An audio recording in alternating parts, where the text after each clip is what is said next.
Porsche believes it doesn't just sell cars, it's in the experience business with driver engagement, sound, and history. 718 began as a mid-engine race car in the late 1950s. That moniker now lives on the newest version of the Cayman, this particular one being the high-performance S variant.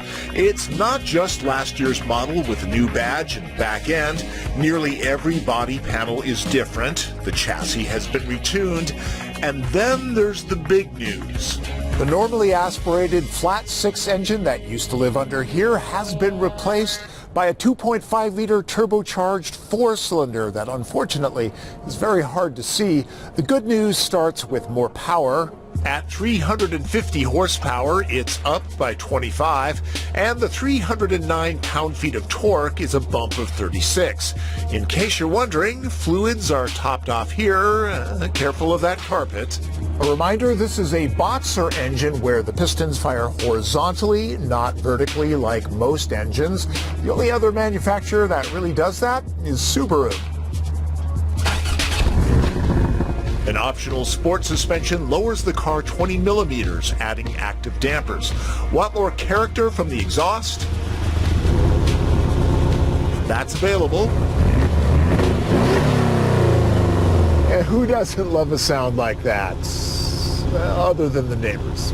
This 6-speed manual is standard. A self-shifting, mind-reading 7-speed PDK transmission is optional. There's plenty of data to help a driver improve. Back to experiences, there's a touch of lag at launch. Still, the 718 is a kick in the pants, the good kind.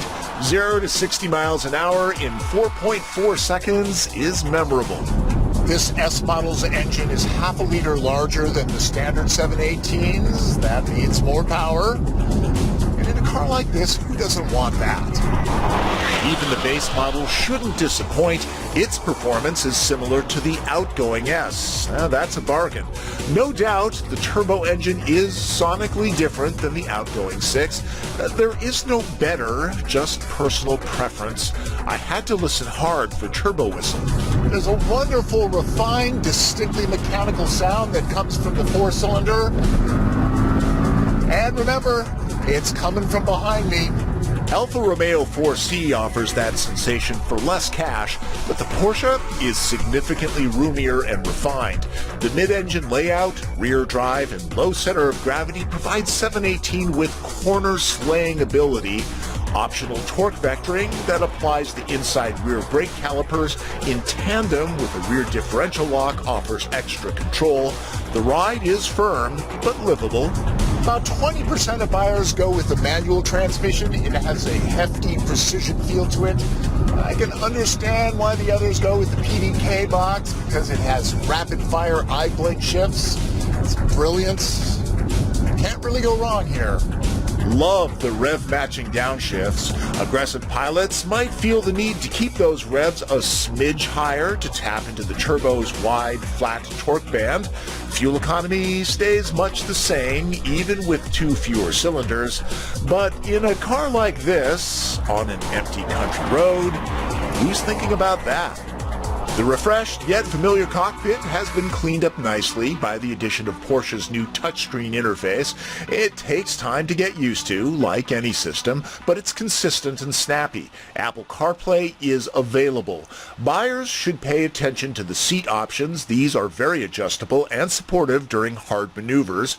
Handcrafted touches and trim that appears cast, not molded, give this space gravitas. And it wouldn't be a Porsche without the world's most over-engineered cup holders. Trying to sell this to your significant other? Play the practicality card. Oh, you think I'm kidding? A couple carry-on sized bags are good to go back here. Large bags won't fit, but for long cross-country trips, few sports cars do as well as the Cayman. Cayman is Porsche's most affordable sports car. The Boxster convertible, sharing the 718 prefix, is now priced higher. A base Cayman begins at $55,000. As tested, this S is closer to $82,000. Not cheap, but Other mid-engine cars that can easily be twice the price don't always offer a significantly better experience. And experience is what the Cayman is all about.